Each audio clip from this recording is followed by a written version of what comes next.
अस्सलाम वालेकुम। Lecture 47 start करते हैं जी। क्वेश्चन जितने होमवर्क में थे सारे ट्राई किए, हाथ खड़ा करें। वेरी गुड, शाबाश। मैंने एक्रूअल्स तकरीबन ख़त्म कर ही दिए हैं, इनकम्स एंड पे पढ़ाई हैं। जाहिर है उसके सवालों को कल थोड़ा सा डिस्कस करना पड़ेगा, लेकिन इनकम्स जो है ना, इनकम्स, इनके एक्रूअल्स जो हैं, इनकी सही प्रैक्टिस एनपीओ के टॉपिक में जाकर आनी है, जहां सब्सक्रिप्शन इनकम हर सवाल में एडजस्टमेंट होगी, मुश्किल से मुश्किल भी होगी, ठीक है। उसके अलावा थोड़ी बहुत इनकम की प्रैक्टिस शायद कैश फ्लो में आ जाए, लेकिन एक्सपेंस के जो एक्रूअल्स हैं ये तो अभी साथ साथ चल ही रहे होंगे, ठीक है। बहरहाल इंपॉर्टेंस बहुत थी इस टॉपिक की, हर टॉपिक के लिहाज से, इसलिए इसके ऊपर हमारे तकरीबन 2 दिन लगी गए। 2 दिन कह सकते हैं, 1.5 दिन ही है। कुछ तो कल I36 की बात कर रहे थे, I16 की बात कर रहे थे, ठीक है। बहरहाल आज मैंने फुल फ्लैज इसको ख़त्म कर दिया है। कल 20-25 मिनट इस पे लगाकर, बेसिकली ये बुनियाद भी है बोरिंग कॉस्ट की, इंटरेस्ट, लोन, इसकी बातें सारी जो यहाँ पे आज करनी है। बोरिंग कॉस्ट के टॉपिक के अंदर ये चीज़ चली रही होती है, तो एक तरह से ये बोरिंग कॉस्ट की बुनियाद डली है और कल बोरिंग कॉस्ट का टॉपिक हम शुरू कर देंगे। कल थर्सडे, ठीक है, थर्सडे, फ्राइडे, सैटरडे, 3 दिन में बेसिक तो काम हो ही जाएगा। सैटरडे, फ्राइडे, सैटरडे और मंडे, ट्यूसडे, वेडनेसडे को टेस्ट है ना। इंशाल्लाह पीपीई का नोट हम बनाएंगे और उसमें बोरिंग कॉस्ट भी मिक्स होगा, ठीक है। तो फिर जो अगला टेस्ट होगा उसमें पीपीई का नोट होगा। आज वाले में पीपीई का नोट मैंने नहीं डाला, ठीक है। इसीलिए मैंने कहा अब चलो कोई एक आधा टेस्ट रेस्ट भी मिल जाए, ठीक है, ओके। अच्छा जी, अब इंटरेस्ट वाली एडजस्टमेंट्स पे बाद में आते हैं। पहले ज़रा रेंट वाली क्वेश्चन 7 से अगले करते हैं, लेकिन उससे भी पहले मैं चाहूँगा कि हम ज़रा ये वाली बात रिवाइज कर लें जो हमने कल बात की थी। मैंने कहा था कि एक्सपेंस जो है वो हमने रिकॉर्ड करना है जब हमने गुड्स रिसीव कर लेनी है या सर्विसेज को यूज अप कर लेना है, ठीक है। रेंडर तो हम नहीं करते ना, हम इसे यूज अप कर रहे हैं। इनकम के केस में रेंडर करेंगे क्लास के एंड पे जाके, ठीक है ना। फिलहाल सर्विसेज यूज अप करनी है, किसी ने रेंडर करनी है, हमने सर्विसेज यूज करनी है, तो फिर उसको हमने पेमेंट करनी है उन सर्विसेज के अगेंस्ट, इसलिए एक्सपेंस की बात हो रही है, ठीक है। तो 22 में हम खड़े हैं, ठीक है, और 22 के अंदर हमने सर्विसेज यूज अप कर ली, लेकिन अभी उनके पैसे नहीं दिए, तो पैसे हमारे जिम्मे आ गए। तो क्या कहा था हमने, ये क्लोजिंग पेएबल होता है। क्लोजिंग पेएबल क्या होता है कि सर्विसेज यूज की 22 में, यूज अप की, कंज्यूम की 22 में, और पे जाकर 23 में। 22 में तो नहीं की ना, जब मर्जी करेंगे, ठीक है। तो 23 में पेमेंट करेंगे। सात अल्फाज में मैंने ये देसी डेफिनेशन लिखवाई थी। क्लोजिंग डेट पर 22 में क्लोजिंग पेएबल नजर आएगा। और अगर पिछले साल सर्विसेज यूज अप की थी और पिछले साल के अंडर पैसे नहीं दिए, तो इस साल के पहले ही दिन वो ओपनिंग पेएबल पड़ा होगा, ठीक है। फिर अगर हमने 22 के साल में सर्विसेज ली ही नहीं और पैसे पहले ही एडवांस में दे दिए, तो हम कह रहे थे कि ये हमारा एसेट क्लोजिंग में प्रीपेड। और अगर 22 के साल में, 21 के साल में पैसे दे दिए थे और उस वक्त सर्विसेज नहीं ली थी, तो 22 का साल शुरू होते ही स्टार्ट में सबसे पहले ओपनिंग प्रीपेड पड़ा होगा, ठीक है। तो ये हमने डेफिनेशंस, कुछ देसी डेफिनेशंस लिखी थी। क्लोजिंग पेएबल क्या होता है, services are used in 22, cash will be paid in 23, तो क्लोजिंग पेएबल। फिर अगर पिछले साल 21 में सर्विसेज यूज अप की थी लेकिन कैश पे नहीं किया था, तो ओपनिंग पेएबल। 22 में खड़े होकर कैश पे कर दिया लेकिन सर्विसेज 23 में रिसीव करनी है, तो क्लोजिंग डेट पर ये प्रीपेड। और अगर 21 में सर्विसेज यूज नहीं की थी लेकिन कैश पे कर दिया था, जो कैश पे हो चुका था, सर्विसेज ने 22 में यूज होना था, तो फिर ओपनिंग डेट पर प्रीपेड। लेजर बनाया था हमने। पेएबल लायबिलिटी होती है, लायबिलिटी का ओपनिंग इस तरफ, क्लोजिंग डेबिट साइड पे आता है। प्रीपेड, प्रीपेमेंट एसेट होता है, एसेट का ओपनिंग आपको पता है किस तरफ आता है और क्लोजिंग किस तरफ आता है। फिर कैश पेड है, कैश पेड होता है एक्सपेंस के केस में, तो कैश किस तरफ आता है, ये ऐसे मत सोचा करें, रट्टा नहीं लगाना, बल्कि सोच लिया करें बचपन वाली एंट्री। एक्सपेंस की पेमेंट की एंट्री होती थी एक्सपेंस डेबिट, कैश क्रेडिट, तो कैश जो है वो डेबिट साइड पे आ गया और बैलेंसिंग फिगर एक्सपेंस, ठीक है। अच्छा, सवालों की तरफ जाने से पहले ये सारी बात हम हर सवाल के ऊपर ये चारों स्टेप्स जो है वो हम फॉलो करते जाएंगे। ये चारों स्टेप्स हम हर सवाल पे फॉलो करेंगे, ठीक है। लेकिन मैंने आपको कल एक बात कही थी कि इस अकाउंट में 4 चीज़ें होती हैं, ओपनिंग, क्लोजिंग, एक्सपेंस और पेड। कभी ओपनिंग क्लोजिंग एक्सपेंस देगा, हम पेड नहीं कर रहे होंगे। सारे टॉपिक, सारे सिलेबस के अंदर ये डिफरेंट टाइम्स पे आना है ना, तो मुख्तलिफ तरीकों से इसकी ट्रीटमेंट चल रही होगी, स्टेप्स वही 4 होंगे। तो कभी कैश दे देगा, हम एक्सपेंस निकाल रहे होंगे, कभी ओपनिंग क्लोजिंग एक्सपेंस दे देगा, कैश निकाल रहे होंगे, कभी ओपनिंग कैश और एक्सपेंस दे देगा, हम क्लोजिंग निकाल लेंगे, कभी ओपनिंग कैश क्लोजिंग दे देगा, हम कुछ भी 4 में से 3 चीजें अवेलेबल कर लिया करेंगे हम, या वो देगा या हम कर लिया करेंगे अवेलेबल, और चौथी बैलेंसिंग निकाल लिया करेंगे, ठीक है ना। अच्छा, अब वैसे तो आपको पता है कि एक्सपेंस अलग चीज है, पेड अलग चीज है, प्री पेमेंट अलग चीज है, लेकिन मैंने आपको कहा था हम वन अकाउंट अप्रोच पे चलते हैं। इसी अकाउंट के अंदर आपको प्री पेमेंट भी मिल रही है, एक्रूअल प्री पेमेंट भी मिल रही है, इसी अकाउंट में आपको पेड की फिगर भी मिल रही है, एक्सपेंस की फिगर भी मिल रही है, ठीक है। तो इसके ऊपर मिसाल के तौर पे मेरा ये सवाल है, सवाल नंबर 7 था ना, मेरा ये सवाल है जिसमें मैंने एक्सपेंस का लेजर बनाना है। तो टेक्निकली स्पीकिंग तो ये रेंट एक्सपेंस ना हुआ, इसमें तो रेंट पेड भी आ रहा है, इसमें रेंट एक्सपेंस भी आ रहा है, इसमें क्लोजिंग पेबल या प्रीपेड भी आ रहा है। तो फिर आप बहस कर सकते हैं कि सर ये तो रेंट एक्सपेंस नहीं है, तो बिल्कुल आपकी बात ठीक है, लेकिन इसको यहाँ इसको रेंट एक्सपेंस लिख लेने में हर्ज भी नहीं है, ठीक है। हम लिखा करेंगे इसलिए ताकि हमें लग सके आसानी के लिए कि हम रेंट एक्सपेंस की बात कर रहे हैं या इनकम की, और फिर एक्सपेंस लिखने से हमें यह पता लग जाएगा कि कैश किस तरफ आता है, तो प्रॉफिट एंड लॉस वाली फिगर ऑपोजिट साइड पे चली जाया करेगी। तो हम लिख लिया करेंगे, लिखने में कोई हर्ज नहीं है, तो लिखा करेंगे। ओके, सही हो गया।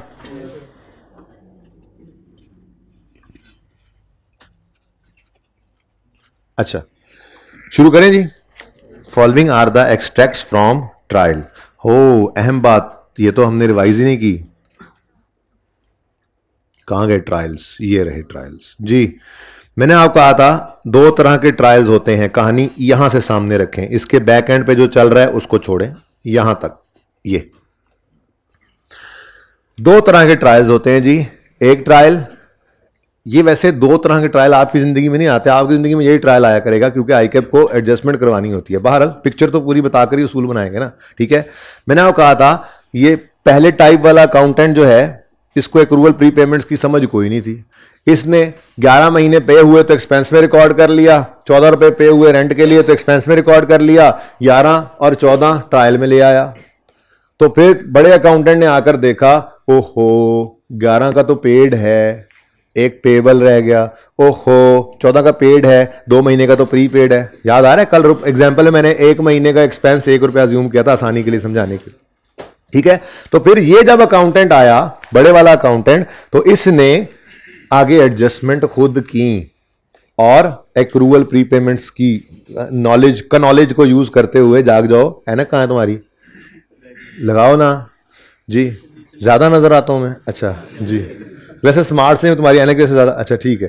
तो क्या कह रहा था मैं, हाँ नहीं प्लीज, ठीक है। उसने क्या किया, नया अकाउंटेंट जो आया, बड़ा अकाउंटेंट, उसने फिर आके एक्रूअल प्री पेमेंट की एडजस्टमेंट की अपने नॉलेज को यूज करते हुए, और एक्सपेंस की फिगर भी निकल आई, प्री पेड या एक्रूअल भी निकल आया, ठीक है।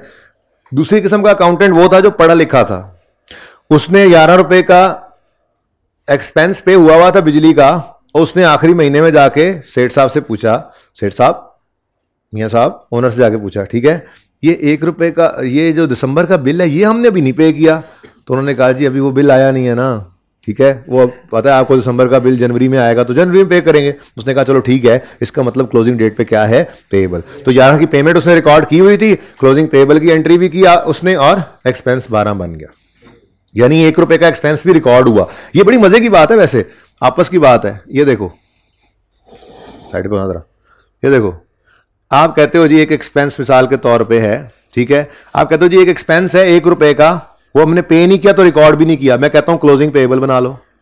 जब क्लोजिंग पेएबल बनाते और कोई चीज ना हो तो ये बैलेंसिंग फिगर एक्सपेंस की तरह आ जाती है। यानी कि आप इस लेजर में जब क्लोजिंग डेट पे पेएबल लिखते हैं तो वो एक्सपेंस ही रिकॉर्ड कर देती है, ये अप्रोच हमारी, ठीक है ना। तो इसलिए परेशान नहीं होना, बहरहाल फिर दोबारा ये बात कर लेंगे, ये बड़ी जादुई अप्रोच है, इससे आपके बहुत सारे काम ऑटोमेटिकली हो रहे होते हैं। चलिए बहरहाल वापस आते हैं, कहां थे हम, मैं यहां था, ठीक है।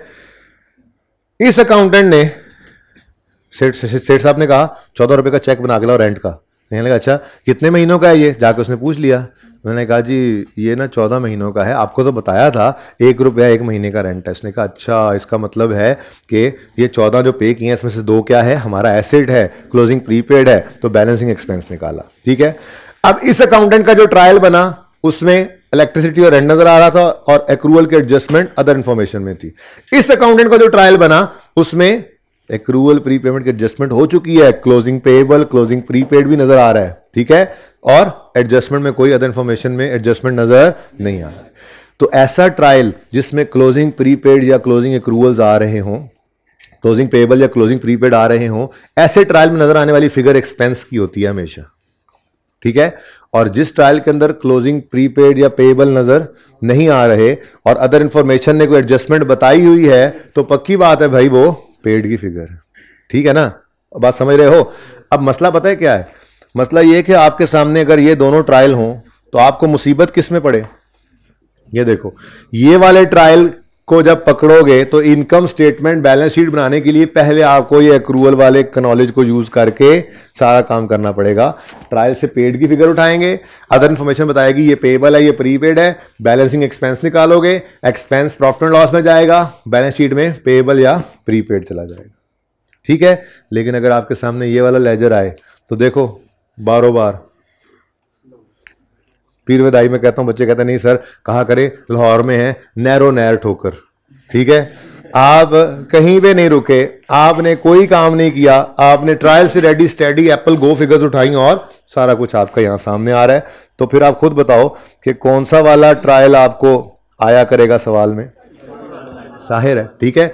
अच्छा, अब ये सारी बात सुनने के बाद मैं सेफ हूं कि मैं ये बात आपको कह लूं कि आप लिख लें, ट्रायल में तो हमेशा पेड की फिगर आती है, ट्रायल में तो हमेशा पेड की फिगर आती है, क्योंकि बाद में लिखवाता हूं, पहले सुन तो लो, ठीक है। क्योंकि आपको अब पता है कि अगर ऐसा नहीं होगा तो कब होगा, जब ट्रायल में ही क्लोजिंग प्रीपेड और पेएबल पड़े होंगे। तो ये पूरी बात अब आपके सामने नहीं हुआ करेगी। 99% केसेस में आपको यही ट्रायल मिलता है, एडजस्टमेंट ही तभी कर सकते हैं। अगर ये ट्रायल मिल जाए तो फिर आपने क्या करना, बात समझ गए हो, ठीक है। तो इसलिए बात मैंने पूरी कर दी। जरूरी नहीं है कि ये को मतलब 100% ऐसा नहीं होता कि ट्रायल में पेड के अलावा कोई फिगर आ ही नहीं सकती, पेड भी आ सकता है, कभी कभी एक्सपेंस भी आ सकता है, लेकिन उस सूरत में जब यहां क्लोजिंग प्रीपेड या पेएबल पड़े हो, यानी उसकी एडजस्टमेंट हो गई हो, ठीक है ना। तो बहरहाल ये पूरी कहानी बता दी, लेकिन आप सेफ हूं ये कहने में कि पर्चे में तो बहरहाल जो ट्रायल आपको मिलता है उसके अंदर पेड की फिगर नॉर्मली होती है, ठीक है ना। तो पूरी कहानी सुनने के बाद आपने एक डिसीजन ले लिया, और वो डिसीजन क्या है, वो डिसीजन ये है कि ट्रायल में तो पेड की फिगर आती है। पूरी कहानी देखनी है तो ये देख ले होंगे हम, ठीक है ना। ये पूरी कहानी है कि ट्रायल में तो पेड की फिगर आती है, ट्रायल में तो हमेशा पेड की, हमेशा मैं बोल रहा हूं, लेकिन बैक ऑफ द माइंड आपके वो नॉलेज ने दे दिया है कि ऐसा जरूरी भी नहीं है। लेकिन वो कब होगा कि ट्रायल में पेड की फिगर नहीं होगी, कब होगा कि ट्रायल में पेड की फिगर नहीं होगी, एक्सपेंस होगा। कब ट्रायल में एक्सपेंस होगा, जब क्लोजिंग प्रीपेड और पेएबल भी ट्रायल में हो। इसमें तो नहीं नजर आ रहे, तो इसलिए सेफ है हम ये कहने में कि ट्रायल में पेड की फिगर पड़ी हुई है, ठीक है, सही है ना। तो चलो ये सारी कहानी छोड़ो, तस्वीर तो ले ली थी ना कल, ये सारी कहानी छोड़ो, अब आप सिर्फ ये लिख लो ट्रायल में तो पेड की फिगर नजर आती है। ट्रायल में तो नहीं ली उसने, तुम ले लो यार, ये लो तस्वीर, यार परेशान क्यों होते हो, ये लो, ट्रायल में तो पेड की फिगर नजर आती है, ठीक है। चलो अब अपने सवाल शुरू करते हैं, मेरे बैठने का वक्त आ गया है लाहौर से गिरदो नवा में। कोई नहीं, थोड़े दिन ही है बस, फाइनल अकाउंट के सवाल चल रहे होंगे, वहां से सवाल शुरू होगा यहाँ तक, फाइनल अकाउंट नहीं सॉरी आपका तो नहीं हो तो फेयर टू है, हाँ एनपीओ के सवाल चल रहे होंगे, कैश फ्लो के सवाल चल रहे होंगे, ये सारे सवाल ऐसे ही होंगे फिर, ठीक है। तो आज तो एक्रूवल्स हैं, रिवीजन है जी। कहाँ हैं हम, क्वेश्चन नंबर 7 पे। ये नाराज लग रहा है मुझे,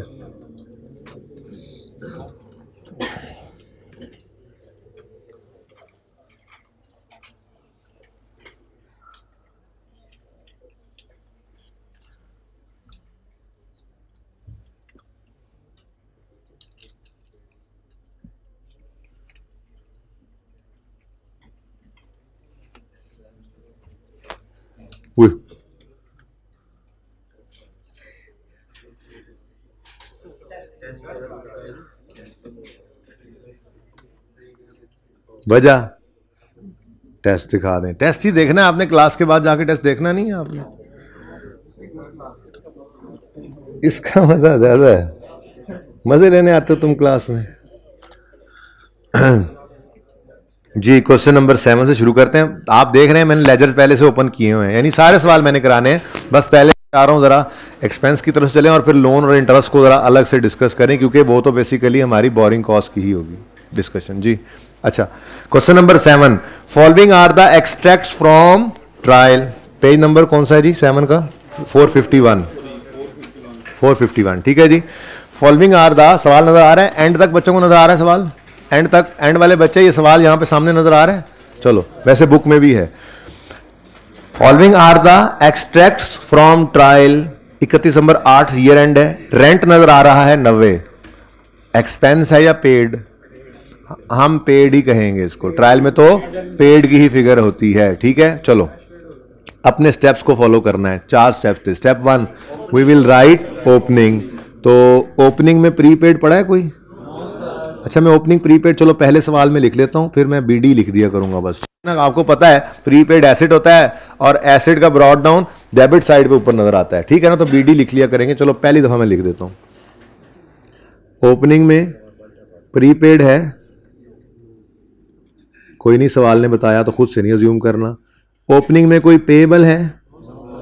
सवाल ने नहीं बताया तो खुद से बेलने बाजू नहीं दे लेना, ठीक है? अच्छा, अब step 1, we will write opening, हो गया स्टेप 1।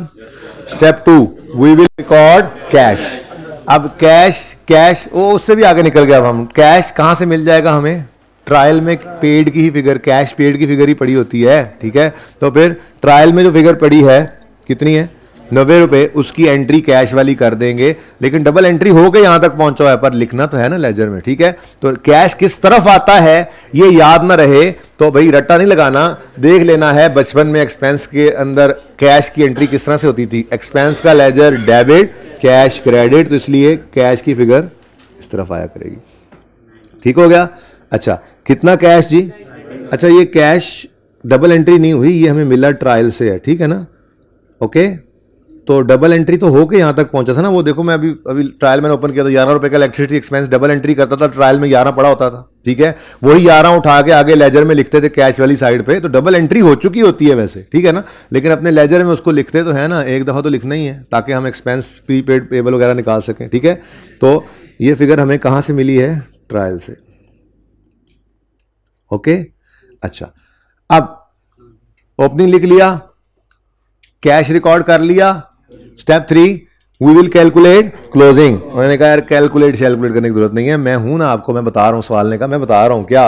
रेंट एक्रूड यानी पेएबल एट 31 दिसंबर इज 12। तो उसने कहा कैलकुलेट मत करो, मैं बताता हूं। पेएबल है रेंट, प्रीपेड नहीं है, पेएबल है रेंट। कल हमने 2 सवाल किए थे ना, मैंने आपको जो कल सवाल करवाए थे, तो दूसरे और तीसरे के अंदर, एक में दूसरे में गालिबन पेएबल बना था और तीसरे में प्रीपेड बन गया था। बड़े जबरदस्त सवाल थे, आमने सामने दोनों चीजें दिखा रहे थे। वो सवाल भी सेम ही था, सिर्फ थोड़ी सी डेट बदली थी, एडवांस वगैरह, और 1 महीना आगे किया था, ठीक है? बहरहाल यहां पे क्या कह रहा है जी वो? क्लोजिंग डेट पे रेंट क्या है? पेएबल। तो पेएबल क्लोजिंग इस तरफ आता है, इधर तो एसेट का क्लोजिंग आता है, और एसेट प्रीपेड होता है, तो क्लोजिंग प्रीपेड कुछ नहीं है। हाँ, सवाल ने हमें यह बता दिया कि क्लोजिंग में पेएबल है। तो मैं अब अगले सवालों में ना CDBD लिखूंगा बस यहां पे। कितना जी? 12 रुपए। तो step 4, balancing figure will be expense, ठीक है जी? ये एक्सपेंस हमने निकालना है, बैलेंसिंग, ठीक है? ये कहां जाएगा वैसे? प्रॉफिट एंड लॉस में। कितना? 102। अब ये ग्रीन कलर का हाइलाइटर हम यूज करेंगे वो फिगर के लिए जो प्रॉफिट एंड लॉस में जानी है एज एन एक्सपेंस, और ये ब्राउन सा बैलेंस शीट का आइटम बताएगा। ये 12 रुपए कहां जाएंगे? बैलेंस शीट में करंट लायबिलिटी। डन? ऐसे ही हुआ था, सोल्यूशन था ना सवाल में, इसलिए सारे सवाल हो गए होंगे, है ना? सारे सवाल हो गए, हाथ खड़ा करें। अच्छा, सोल्यूशन देख के करना है। जी जी जी जी जी जी जी जी जी जी जी जी जी, सारी बातें मैं मान रहा हूं आपकी, सारी बातें मानता हूं। अच्छा सुने, अगला सवाल करें। Question number 8, following are the extracts from trial. Trial में आ रहे हैं इंश्योरेंस एक्सपेंस, लिखता रहे एक्सपेंस। ट्रायल में तो पेड की फिगर होती है अगर ट्रायल में पेएबल प्रीपेड ना हो। हाँ, एक ऐसी सिचुएशन भी हो सकती है कि ट्रायल में इंश्योरेंस एक्सपेंस लिखा हुआ है और अदर इंफॉर्मेशन भी खामोश है, तो ये तो बड़ी आइडियल सिचुएशन है। जो एक्सपेंस है वही पेड है। ये तब कहेंगे हम कि ट्रायल में एक्सपेंस लिख दे वो और एक्रूवल की कोई एडजस्टमेंट नीचे ना हो तो हम कहेंगे जो एक्सपेंस है फिर वही पेड है, कोई क्लोजिंग में प्रीपेड पेएबल नहीं है। ऐसी आइडियल सिचुएशन जरा कम ही आपको देखने को मिलेगी। ये हुरा वाला सवाल करना है ना अभी जाके, उसमें सिर्फ एक एक्सपेंस ऐसा निकलेगा तो जितना एक्सपेंस होगा उतना पेड होगा, करना है वो सारा सवाल भी करना है, ठीक है। ओके, शुरू करते हैं जी अपनी तरतीब। सबसे पहले स्टेप 1 ओपनिंग लिखेंगे। सवाल ने को बताया ओपनिंग, तो ना तो ओपनिंग में कोई प्रीपेड है, होता तो इस तरफ आता एसेट साइड पे, ना ही कोई पेएबल अगर होता तो लायबिलिटी साइड पे आता। बीडी लिख दिया मैंने, ठीक है। Step 2 we will record cash. हाँ बोलो भाई, कैश किस तरफ आना है? ऊपर नकल नहीं करनी। एक्सपेंस का लेजर बना रहे हैं तो डेबिट साइड पे कैश आएगा, क्रेडिट साइड पे एक्सपेंस आएगा। ये बात भूल जाओ पर्चे के अंदर, क्योंकि अभी इनकम भी करनी है तो ये बेसिक पे ही वापस जाना। एक्सपेंस के लेजर में कैश की पेमेंट की एंट्री कर लेना, आप सही लिख लोगे। कैश इस तरफ आना है, एक्सपेंस दूसरी तरफ आना है, ठीक है। तो एक्सपेंस डेबिट, कैश क्रेडिट, कितना जी? अच्छा देखो, अगर अदर इंफॉर्मेशन में नहीं कुछ लिखा और हुआ तो मैं इसी को बैलेंस, क्लोजिंग जीरो हो जाएगा तो यही 83 बैलेंसिंग एक्सपेंस बन जाएगा। मसला क्या है, इसको लेजर में ले तो आओ, ठीक है। तो ट्रायल में पेड की फिगर कह दी मैंने, ठीक है। अदर इंफॉर्मेशन कहती है इंश्योरेंस प्रीपेड। ओह, उसने कहा जी खुद ही निकाल, आपको तंग नहीं करना, खुद ही निकाल के बताएंगे आपको कितना ही क्लोजिंग में प्रीपेड। तो क्लोजिंग प्रीपेड इस तरफ आएगा, इधर तो लायबिलिटी आती है। क्लोजिंग पेबल होता तो, क्लोजिंग प्रीपेड है तो वो एसेट है। क्लोजिंग डेट पर कितना? 6। तो स्टेप 4 एक्सपेंस की फिगर हम निकालेंगे बैलेंसिंग, ठीक है। और ये एक्सपेंस की फिगर कहां जाएगी? प्रॉफिट एंड लॉस में। किन्नी ग्रीन हाइलाइटर आया और उसने बताया प्रॉफिट एंड लॉस में जाएगा इंश्योरेंस एक्सपेंस 78। ब्राउन हाइलाइटर आया, उसने आकर कहा ये क्लोजिंग प्रीपेड इंश्योरेंस के नाम से करंट एसेट्स में जाएगा, ठीक है। हर चीज को इनकम स्टेटमेंट बैलेंस शीट में पहुंचाते रहना है हमने। आगे बढ़े, क्वेश्चन नंबर 9।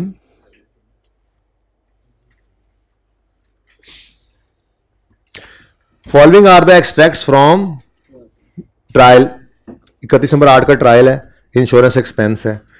और फटाफट बताओ, अदर इंफॉर्मेशन में नजर डाल लिया करो। इंश्योरेंस एक्सपेंस है, अच्छा क्लोजिंग की बात ही कर रहा है तो ओपनिंग में कोई प्रीपेड इंश्योरेंस है नहीं है, कोई पेएबल नहीं है। Step 1 perform. स्टेप 2 ट्रायल में पेड की फिगर मिलती है तो cash, insurance expense debit, cash credit, cash इस तरफ आना है। ओके, कितना? 110।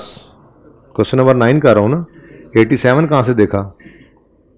110 है भाई, ठीक है। अच्छा, स्टेप 2 हो गया जी। Step 3 insurance expense includes. अब ये बड़ी खूबसूरती होती है इस तरह के सवालों की कि ट्रायल में आपको लफ्ज नजर आ रहा है इंश्योरेंस एक्सपेंस और नीचे वो कह रहा है इसमें शामिल है, तो मतलब एग्जैक्टली होता रहा है इस 110 के बारे में एडजस्टमेंट है, ठीक है। 110 में शामिल है 90, ये 90 110 में शामिल है annual payment of insurance covering from 1 April 2008 to 1 April 2009, ठीक है। ये बड़ा सीधा सीधा लिखा हुआ है। एक्रूवल के सवालों में इतना सीधा नहीं लिखा होता। एक्रूवल के सवालों में बात ऐसे लिखी होती है 3 मंथ्स, मिसाल के तौर पे 30 जून, या यूं लिखा हो 3 मंथ्स एंडिंग 30 जून, ठीक है। तो इसका मतलब क्या होगा, वो 3 महीने जो 30 जून तक हैं। मैं मिसाल देता हूं 30 जून 12, तो क्या मतलब इस लिखे का मतलब क्या होगा, यूं लिखा हो 3 मंथ्स टू 30 जून 12 या 3 मंथ्स एंडिंग 30 जून 12। इसका मतलब क्या होगा, ये वो 3 महीने हैं जो 30 जून पे खत्म हो रहे हैं। तो इसका मतलब अप्रैल, मई, जून। सवाल में लिखा हुआ है 9 मंथ्स, ज्यादा हो जाएंगे, चलो लिख लेंगे बाद में, 6 मंथ्स एंडिंग या टू 30 सितंबर 15, ऐसे ही लिखा हुआ है एक सवाल में। इसका मतलब क्या है, वो 6 महीने जो 30 सितंबर 15 तक हैं, मतलब वो 6 महीने 30 सितंबर 15 पे खत्म होने हैं, तो फिर वो शुरू कब होंगे? मार्च में। मार्च, अप्रैल, मई, जून, जुलाई, अगस्त, सितंबर, मतलब मार्च, अप्रैल, मई, जून, अप्रैल, मई, जून, जुलाई, अगस्त, सितंबर, ठीक है। तो ये एक्रूअल के टॉपिक में ना इस तरह से लिखा हुआ मिलता है आपको कभी कभी, उससे परेशान नहीं होना, ठीक है ना। 12 मंथ्स एंडिंग या 12 मंथ्स टू फलान डेट, तो उसका मतलब होता है कि इस दिन पर जो खत्म हो रहे हैं 12 महीने, 6 महीने, 3 महीने, कुछ भी हो सकता है, ठीक है ना। सवाल में ऐसा लिखा हो सकता है, ओके। लेकिन उसने इस सवाल के अंदर, तो क्योंकि ये तरतीब से सवाल चले हैं ना, मुश्किल आसान से मुश्किल की तरफ बढ़े हैं, तो देखें अभी आसानी से मुश्किल की तरफ जाएंगे आहिस्ता आहिस्ता। फिलहाल तो उन्होंने ये बताया इस 110 में,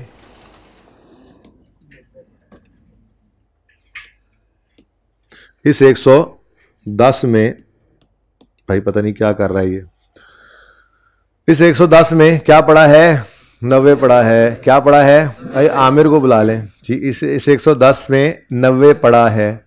अच्छा, ये जो 90 है ये इसके बारे में क्या कह रहा है, ये 90 किस अरसे की पेमेंट है, कहता है ये एनुअल पेमेंट है। क्या है, एनुअल पेमेंट है। एनुअल पेमेंट वो एनुअल किसे, 12 महीनों को, 12 महीनों की पेमेंट है। कौन से 12 महीने, from 1 April 2008 to 1 April 2009। Ledger हमने बनाना है इंश्योरेंस का, ओपनिंग में कुछ निकला नहीं, ना प्रीपेड ना पेएबल। ट्रायल में पड़ी है पेड की फिगर कितना, 110 मिला हमें ट्रायल से, डन। अब 110 में 90 के बारे में कुछ कह रहा है, तो बाकी को छोड़ो फिर, ठीक है। वो क्या कह रहा है, 90 जो है ना, 90 ये उन 12 महीनों का है जो 1 अप्रैल, ये तो आसान बात है, उसको यूं लिखना चाहिए था, मैं होता तो मैं यूं लिखता कि ये है annual payment for the year ending, या एनुअल पेमेंट टू 31 मार्च 2009 या 1 अप्रैल 2009, एक ही बात है। इसका मतलब ये होगा कि 1 अप्रैल 2008 से 31 मार्च नहीं लिखना, तो ना लिखो, 1 अप्रैल 2009 लिख लो, एक ही बात है, ठीक है।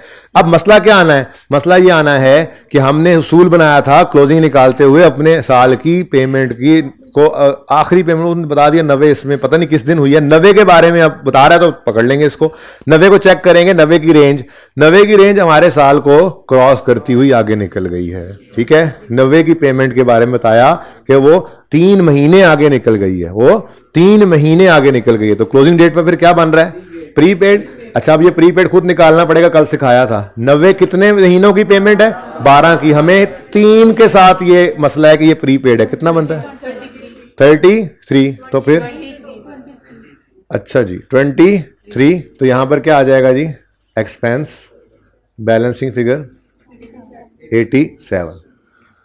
अब इसमें 2-3 चीजों के ऊपर थोड़ी सी बहस कर लेते हैं, आपने मसला करना ही है, ठीक है। वो क्या, आप कहेंगे अच्छा जी ये 90 के बारे में तो कह दिया, बाकी 20 के बारे में नहीं कहा, तो भाई फिर नॉर्मल यही अजम्पशन होगी ना कि हो सकता है वो इस अरसे का हो, ठीक है। इस अरसे का एक्सपेंस 20 हो और बाकी इस अरसे का एक्सपेंस जो है वो 90 में से 9 महीने है। वो 90 में से 90 के 9 महीने निकालो, 90 इंटू 9 बटे 12 करो, 57.60। तो फिर क्लोजिंग में आपने बैलेंसिंग, मुझे वही लिखवाया ना, मैंने कुछ प्रूफ यहीं पे कर लें, यहीं पे कर लें, दोबारा यहीं पे कर लें, वो 23 नहीं 22.5 होगा फिर। अच्छा ये देखो सवाल क्या कहा गया जी, हमें कहा गया कि ये जो 110 है इसमें 90 पड़ा है, वो 90 जो है वो उसमें 3 महीने प्रीपेड हैं अगले साल के। तो हमने यहां पे कैलकुलेशन ऐसे की, 90/12, ये पर मंथ आ गया, इंटू 3 22.5, ठीक है। तो फिर एक्सपेंस की फिगर राउंडिंग करने में कोई हर्ज नहीं है, लेकिन मैं वो क्योंकि करवा रहा था ना प्रूफ, इसलिए मैंने कहा बैलेंसिंग फिगर आपने निकाली कितनी, ये कहां चली जाएगी, प्रॉफिट एंड लॉस में 80। अच्छा मैं ये कह रहा था कि आपको ये हुआ कि जी ये एक्सपेंस 87 बन रहा है, मतलब सिर्फ 90 की बात की, बाकी 20 की नहीं की, ठीक है। तो मैंने कहा चलो जरा पहले तो 90 का 9/12 निकालो, तो 90 का 9/12 कितना निकला, 67.5, बाकी 20 पिछले 3 महीनों का एक्सपेंस अज्यूम कर लो, 87.5 आ गया। अब आप कहोगे जी ये ओपनिंग में कोई प्रीपेड वगैरह कोई नहीं था, तो भाई सवाल ने अगर नहीं बताया तो नहीं था, ठीक है। अच्छा अब नॉर्मली होता क्या है, सवाल में ये बात नहीं लिखी हुई, सिर्फ आपकी ना तसल्ली के लिए मैं छोटी सी लॉजिक देने लगा हूं। नॉर्मली होता पता है क्या है, इंश्योरेंस कंपनीज का अपना ईयर एंड होता है, ठीक है, वो अपने हिसाब से ही चलते हैं। अब जैसे मिसाल के तौर पे हम गए, हमारे पास ईयर एंड हमारा चलता है 1 जनवरी से 31 दिसंबर तक, हम चले गए इंश्योरेंस वालों के पास यकम जनवरी पे और हमने उनको कहा कि जी हमें ना साल की इंश्योरेंस जो है ना उसका प्रीमियम हमसे ले लो और हमें साल पूरे की इंश्योरेंस दे दो, यकम जनवरी 8 से 31 दिसंबर 8 तक इस साल की हमें इंश्योरेंस कवर दे दो, ये पकड़ो पैसे, हम पैसे दे रहे। वो कह रहे नहीं, आप यकम जनवरी से 31 दिसंबर वाले आ गए, अभी को भाई आएगा वो यकम अप्रैल से 31 मार्च वाला होगा, फिर आएगा एक यकम जुलाई से 30 जून वाला होगा, फिर आएगा एक यकम अक्टूबर से 31 दिसंबर, यकम अक्टूबर से 30 सितंबर वाला होगा। तो मेरे तो काम मेरा यही है इंश्योरेंस देना, तो मेरे तो हर क्लाइंट का अपना फाइनेंशियल ईयर एंड होता है, तो अगर मैं हर एक को उसके हिसाब से सालाना इंश्योरेंस के लिए जो है वो प्रीमियम लेकर उसको उसके हिसाब से साल के पैसे लेने लग जाऊं, तो फिर मेरे लिए तो मैं फिर कारोबार तो ना करूं, यही अकाउंटिंग करता रहूं इसकी कि इसका साल इस दिन से शुरू हुआ। आप ऐसा करो, हमारा साल चलता है यकम अप्रैल से 31 मार्च, अब आप यकम जनवरी को आए हो तो 3 महीने रहते हैं, ये 3 महीने के 20 हमें पकड़ाओ और फिर यकम अप्रैल को आना और फिर उस दिन आके साल के देना, वो साल यकम अप्रैल 8 से 31 मार्च 9 तक होगा और फिर हर साल यकम अप्रैल को पैसे देते रहना हमें और पूरे साल का कवर लेते रहना हमसे। तो बेसिकली ना ये इसके बैक एंड पे ये चल सकती है, ये चीज चल रही होगी, लेकिन ये मैंने सिर्फ आपकी सलीके की बात की, वरना तो पर्चे में ओपनिंग नहीं है ना, तो नहीं है, सवाल नहीं लिखा ओपनिंग को प्रीपेड है या पेबल है, तो नहीं है। ठीक है, 90 के बारे में कहा कि इसमें से 22.5 प्रीपेड है, तो बस क्लोजिंग प्रीपेड निकालो, बाकी सब 110 में से क्या है, एक्सपेंस है in absence of any other information. ठीक है, ये सिर्फ आप लोगों को तसल्ली के लिए मैंने थोड़ी सी एक लॉजिक दी कि नॉर्मली ऐसा हो जाता है, नॉर्मली होता भी ऐसा ही है। इंश्योरेंस वाले अगर आप जाएंगे तो आपको वो अपने साल के हिसाब से इंश्योरेंस का साल देते हैं ना, तो अगर आप पहले चले जाओ उनके ईयर एंड से तो कहते हैं ये 2-4 महीनों के पैसे दे दो, इसके इंश्योरेंस कवर दे देते हैं, उसके बाद हर यकम अप्रैल को आना, पूरे साल के पेमेंट आपसे लेंगे और पूरे साल का कवर आपको दिया करेंगे। तो फिर हमें हर साल क्लोजिंग डेट पर 3 महीने प्रीपेड मिला करेंगे। लेकिन ऐसी सिचुएशन प्रोबेबली पहले साल के अंदर आ जाती है, अगर अगले ही साल में जाएंगे तो अगले साल में तो ये क्लोजिंग प्रीपेड ओपनिंग बनेगा, फिर अगले साल फिर यकम अप्रैल को पैसे देंगे, फिर इस साल वाला ये 22.5 एक्सपेंस बन जाएगा और अगले साल के प्रीमियम में से वो 90 जरूरी नहीं है, वो 100 भी हो सकता है, बढ़ भी जाता है, महंगाई हो रही होती है, वो अगले 12 महीने में से 9 महीने फिर एक्सपेंस में, 3 महीने फिर प्रीपेड एंड सो ऑन, कहानी चलती चली जाएगी। बात समझे हो, वो समझ आई है? चलो बहरहाल हमारा सवाल तो खत्म हो गया जी। ग्रीन ग्रीन ग्रीन ग्रीन क्या कह रहा है, प्रॉफिट एंड लॉस में 87.5 का एक्सपेंस जाएगा। ब्राउन ब्राउन ब्राउन ब्राउन क्या कह रहा है, 22.5 का करंट एसेट्स में इंश्योरेंस प्रीपेड नजर आएगा। क्लियर, आगे चलें। चलो जी, क्वेश्चन नंबर 10,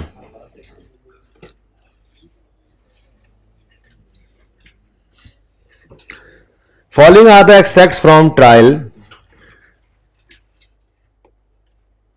चलो following are the extracts from trial, insurance expense given है, एक्सपेंस पेड छोड़ो, ट्रायल में देखो ट्रायल वाली फिगर को कैश कह के लिख दो, कोई एक्रूवल प्री पेमेंट निकला तो वही कैश वही एक्सपेंस, पहले ही बोल चुका हूं। ठीक है, इसलिए ट्रायल में जो नजर आया उसको लिख दो एज अ कैश पेमेंट। ठीक है, तो पहले ओपनिंग बाद में देखते हैं, हो सकता है अदर इंफॉर्मेशन बताया ओपनिंग प्रीपेड पेबल भी है, वैसे अभी आना नहीं है आज इंशाल्लाह, ये ओपनिंग प्रीपेड पेबल आने लगेंगे जब ये सवाल में जाके अप्लाई होने लगेगा, एनपीयू के सवालों में, कैश फ्लो के सवालों में, वहां पे लेजर बनाते हुए ओपनिंग प्रीपेड पेबल निकलने लग जाएंगे एक्सपेंसेस में। फिलहाल तो जरा सिखा रहा हूं ना बेसिक, इसलिए कोई मसला नहीं है। ठीक है, इनको जब अप्लाई करेंगे टॉपिक्स में जाके इसका अलग से सवाल आए क्योंकि स्पेसिफिकली ये किताब के अंदर नहीं है, तो अलग से कोई एमसीक्यू या अलग से सेपरेट क्वेश्चन आए ये तो मुमकिन नहीं है, लेकिन हर सवाल में इंशाल्लाह आपको मिलेगा जरूर। हर सवाल मतलब काफी सवालों के अंदर वो ये जो है ये आपके बोरिंग कॉस्ट के सवाल के अंदर इसके कॉन्सेप्ट अप्लाई होंगे, गवर्नमेंट ग्रांट के अंदर इसके कॉन्सेप्ट अप्लाई होंगे, कैश फ्लो के अंदर इसके कॉन्सेप्ट अप्लाई होंगे, आपके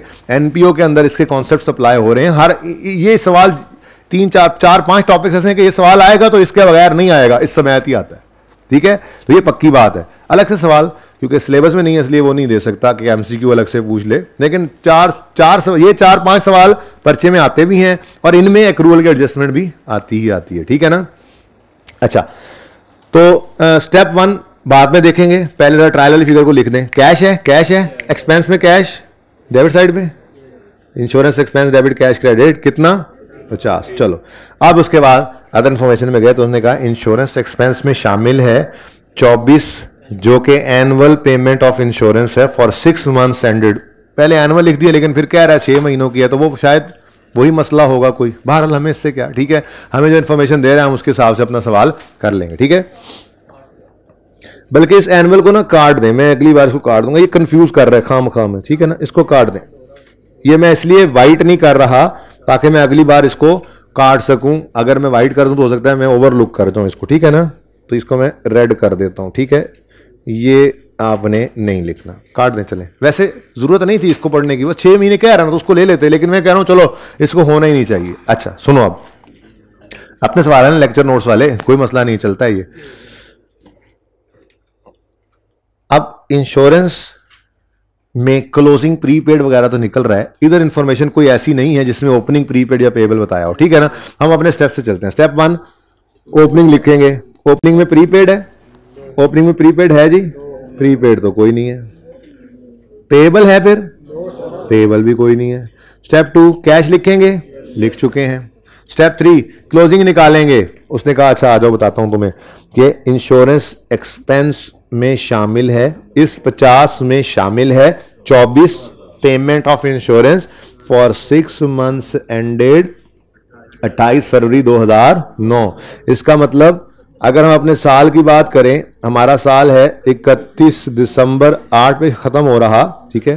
तो ये ऐसे 6 महीने हैं, ये ऐसे 6 महीने हैं जो 28 फरवरी 2009 को जाकर खत्म हो रहे हैं, ठीक है। तो फिर ये शुरू कब हुए होंगे? ये जाहिर सी बात है, फिर 6 महीने पूरे करने हैं ना, ठीक है। तो आप फिर ये कहोगे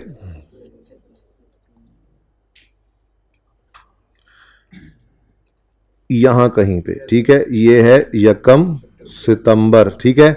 1 सितंबर से शुरू होता है ये 6 महीने का अरसा जो खत्म हो रहा है जाकर 28 फरवरी को। तो हमारे साल से आगे निकल गई है पेमेंट, हमारे साल को इसने क्रॉस कर लिया, तो 2 महीने हमने प्री पे किए हुए हैं। अगर हमने 6 महीनों की पेमेंट की, इसका मतलब ये है 1 सितंबर को खड़े होकर हमने 6 महीनों की पेमेंट की और वो 6 महीने 28 फरवरी अगले साल के 28 फरवरी तक हैं, तो 31 दिसंबर 8 पे खड़े होकर हमारे 2 महीने क्या बनेंगे? प्रीपेड। अब पूरे 50 को नहीं पकड़ लेना, 24 कह रहा है, 24 के बारे में कह रहा है, ठीक है ना। तो क्लोजिंग में क्या है जी? प्रीपेड। क्लोजिंग में प्रीपेड है तो क्लोजिंग, हाँ लिख लेने दो मुझे, क्लोजिंग प्रीपेड एसिड बनता है, इस तरफ आएगा 24 डिवाइडेड बाय 12, 12 महीनों की नहीं है, 6 महीनों की पेमेंट है, डिवाइडेड बाय 6 इंटू 2 महीने प्रीपेड है, 8 आ गया, ठीक है जी। और स्टेप 4 में हम एक्सपेंस की फिगर निकालेंगे, बैलेंसिंग कितनी जी, और ये जाएगी कहां पे? प्रॉफिट एंड लॉस में 42 आ। ग्रीन ग्रीन ग्रीन 42 का insurance expense, brown brown brown 8 रुपए का इंश्योरेंस प्रीपेड करंट एसेट्स में नजर आने लग जाएगा। ठीक हो गया जी, कंफर्टेबल हो रहे हो? अच्छा, ये 11वां सवाल कर लेते हैं अब, उसके बाद फिर लोन की तरफ चलते हैं। ये 10 मिनट में हो जाना सवाल, क्योंकि इतनी प्रैक्टिस कर रहे हैं हम ऊपर कि बस ये एक रिवीजन ही है, रेपिटेशन ही है। असल में ना आपने ना इसको इजी ले लेना था, अगर मैं एक एक सवाल करा के कहता ये कर लेना, और एक्रूअल के बारे में समझता कि वो रिवाइज हो गया, इसलिए मैंने आज पूरा लेक्चर लगा के हर सवाल एक बार कल मौका दिया था कर लो, अब आज मैंने खुद ही करवा दी, क्योंकि मुझे पता है इसकी सिग्निफिकेंस का। आपको बुक के सिलेबस के अंदर इसका नाम नजर नहीं आता, आप इसको इजी लेते हो, इसलिए मैंने कहा पता नहीं करें ना करें खुद करा लो, क्योंकि ये मुझे ही आगे जाके इसकी मुसीबत पड़नी थी अगर आज आप ये सही ना करते तो, ठीक है ना। तो इसलिए ये सवाल में 5 दफा फिर एक्रूअल करेंगे, फिर इंटरेस्ट में भी जाके एक्रूअल ही कर रहे होंगे एक्सपेंस के पॉइंट ऑफ व्यू से, और फिर आखिरी 5 मिनट में मैं आपको इनकम समझा के घर भेज दूंगा, उसके सवाल होमवर्क में देके, ठीक है। 12, 13, 14, 15, 16, 17 आई थिंक। अच्छा जी, होमवर्क लिखवाता हूं, शुरू करते हैं। Following is an extract from trial balance of यूहुरा एट 31 दिसंबर 2013। इस सवाल की रिक्वायरमेंट को सही कर लें जरा, ये गलती रह गई है, ये 31 दिसंबर 12 नहीं है, ये 31 दिसंबर 13 है, ये प्रिंटिंग एरर हो गया, मुझसे रह गया, ठीक है जी। ये असल में पुराना सवाल बेसिकली आईके क्वेश्चन बैंक का था, इंट्रो की किताब में हुआ करता था, ठीक है। तो ये वहां से मुझे बड़ा पसंद था ये सवाल, क्योंकि एक्सपेंस के पॉइंट ऑफ व्यू से एक बच्चे की अच्छी बुनियाद ये सवाल बना देता है एक्रूअल्स प्री पेमेंट्स में, ठीक है। अच्छा जी, ट्रायल का एक्सट्रैक्ट है तो मतलब ट्रायल के अंदर पेड की फिगर ही होती है। सबसे पहले नजर आ रहा है स्टेशनरी, मैंने नंबरिंग कर दी कि स्टेशनरी के साथ एडजस्टमेंट 1 पढ़नी है, रेंट के साथ 2, इस तरह से सारी नंबरिंग हुई पड़ी है। ठीक है, नीचे एडजस्टमेंट्स हैं, लेकिन पहले स्टेशनरी की बात कर लें।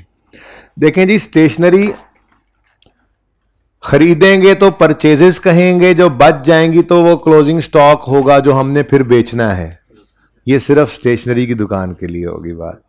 पूरी बात यह है कि स्टेशनरी की दुकान इसको परचेजेस कहेगी और इसको सेल भी करेगी और क्लोजिंग डेट पे क्लोजिंग स्टॉक होगा। यूज नहीं कर रही स्टेशनरी की दुकान के लिए, स्टेशनरी स्टॉक होती है। ठीक है ना, तो बोलो।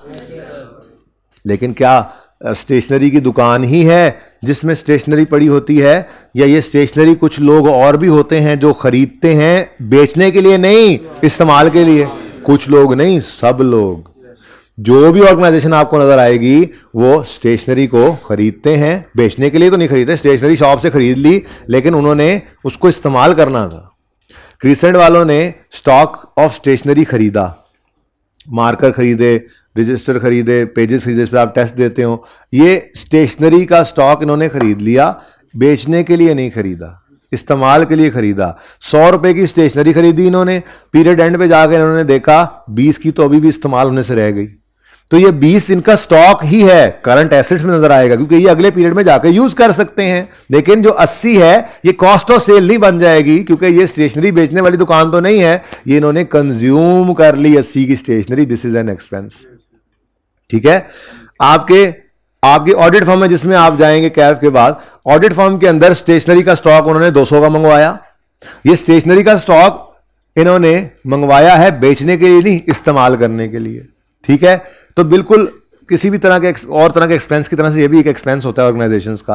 पीरियड एंड पे जाकर उन्होंने देखा 50 की स्टेशनरी अभी भी इस्तेमाल नहीं हुई है, तो वो क्लोजिंग डेट पे उनका एसेट है, स्टॉक है, लेकिन जो 150 है वो कंज्यूम्ड स्टेशनरी है, स्टेशनरी एक्सपेंस उसको कहेंगे। बेसिक्स में कहा था जरा रुक जाओ, एक्रूअल का टॉपिक आने दो, अभी स्टेशनरी एक्सपेंस ही है, कहा था ना, क्योंकि जब खरीदते हैं तो एंट्री करते हैं stationery expense debit cash credit. आज वही लेजर बनाने लगे। ठीक है, स्टेशनरी एक्सपेंस डेबिट कर देंगे, कैश क्रेडिट कर देंगे, लेकिन पीरियड एंड पे देखेंगे कुछ बच गई इस्तेमाल होने से, क्लोजिंग स्टॉक में लिखेंगे, बैलेंसिंग फिगर एक्सपेंस की जो आएगी वो खुद ब खुद कम हो जाएगी। तो आज बात जाकर पूरी हुई वो बेसिक्स वाली स्टेशनरी की जो उधार की थी। तो उधार इंशाल्लाह उतरते जाएंगे जो कहे थे वक्त के साथ साथ। ठीक है ना। अच्छा, इसी तरह से कोई और ऑर्गेनाइजेशन है, चाहे ट्रेडिंग ऑर्गेनाइजेशन है, मैन्युफैक्चरिंग ऑर्गेनाइजेशन, उन्होंने हेड ऑफिस के अंदर स्टेशनरी यूज करनी है, तो उन्होंने स्टेशनरी मंगवाई, तो वो उनके लिए क्या है, किसी भी और एक्सपेंस की तरह से ये भी एक एक्सपेंस है। ठीक है, वो खरीदेंगे तो एंट्री करेंगे stationery expense debit cash credit. Period end पे देखेंगे कुछ स्टॉक पड़ा है तो उसको, जैसे प्रीपेड एक्सपेंस आता था, ये प्रीपेड की तरह से ही है। ठीक है, क्लोजिंग एसेट बना लोगे और balancing figure profit and loss में चली जाएगी, और जो क्लोजिंग पे स्टेशनरी स्टॉक में पड़ी है वो करंट एसेट में नजर आएगी, अगले पीरियड में वो इस्तेमाल हो सकती है। बात समझ गए? चलो, ये स्टेशनरी की बात इसलिए की कि इसने भी आगे 2-3 टॉपिक्स में जाकर इस एडजस्टमेंट ने इत्तेफाक से आना है। कैश फ्लो के सवाल में एक दो सवालों में नजर आएगी आपको, एनपीओ के 1-2 सवालों में ये एडजस्टमेंट स्टेशनरी की बाकायदा नजर आएगी, और इससे मिलती जुलती एक और एडजस्टमेंट भी। तो इसलिए आज यहां पे बात कर दी, वहां पे फिर दोबारा होगी तो सही, लेकिन कंफर्टेबल होंगे जब आप वहां पे बात होगी दोबारा, क्योंकि आज हमने इसको थोड़ा सा देख लिया। तो स्टेशनरी 560 का स्टेशनरी नजर आ रहा है ट्रायल में, और आपको पता है ट्रायल में तो पेड की फिगर होती है, तो फटाफट हमने पहले ये लिख लिया कि स्टेशनरी एक्सपेंस डेबिट, एक्सपेंस है ना, कैश क्रेडिट कितना जी 560, तो ट्रायल से हमें पेड की फिगर मिल गई। अब अदर इंफॉर्मेशन में जाकर देखा, the stationery was still in हाथ ऑन 31 दिसंबर 2003, हमारे पीरियड का एंड है, विच हैड कॉस्ट ऑफ 15, तो ये क्लोजिंग में इस्तेमाल अभी नहीं हुई। अच्छा वे देखो ना, कितनी इस्तेमाल नहीं हुई, 15, 560 में से 15 की इस्तेमाल नहीं हुई, तो फिर इस्तेमाल कितनी हो गई 545। अब हमारी अप्रोच खुद ब खुद हमें सही कर देती है कि हम इस क्लोजिंग को एसेट में ले जाते हैं, और जब बैलेंसिंग निकालते हैं एक्सपेंस तो खुद ब खुद कम हो जाता है, तो परेशानी से बच जाते हैं। एक अप्रोच बना ली, 4 स्टेप अप्रोच, एक अकाउंट से हमारे सारे काम हो जाते हैं। ठीक है, तो क्लोजिंग डेट पर ये स्टेशनरी जो स्टिल इन हाथ है ये हमारा एसेट है, कितना 15 रुपए। ठीक है, क्या कोई ओपनिंग में पड़ी थी स्टेशनरी, तो फिर यही एक्सपेंस नहीं, एक्सपेंस बैलेंसिंग निकालेंगे हम। ठीक है, और वो निकलेगा 545, वो ले जाएंगे प्रॉफिट एंड लॉस में 545। अच्छा एक और बात बताऊं, इसी सवाल के अंदर एक एडजस्टमेंट आ जाए कि स्टेशनरी का ना एक बिल भी हमने अभी पे करना है, वो स्टिल पेएबल है, वो रिकॉर्ड नहीं किया हुआ, तो इसी लेजर में क्लोजिंग पेएबल इस तरफ लिख देना तो ये एक्सपेंस और बढ़ जाएगा और जान छूट जाएगी, लेकिन ऐसा कुछ हुआ नहीं है, फिलहाल तो सादा सादा काम चल रहा है। तो ग्रीन ग्रीन ग्रीन ने आके कहा ये प्रॉफिट एंड लॉस में एक्सपेंस जाएगा, ब्राउन ब्राउन ब्राउन ने आकर कहा ये स्टेशनरी का स्टॉक। ठीक है, अब इसको ना यहां पहुंचाते भी जाएंगे हम। प्रॉफिट एंड लॉस के अंदर आपका स्टेशनरी एक्सपेंस नजर आएगा, जाने दे यार गुस्सा, उसको फिर गुस्सा आ गया लेकिन उतर गया जी। स्टेशनरी एक्सपेंस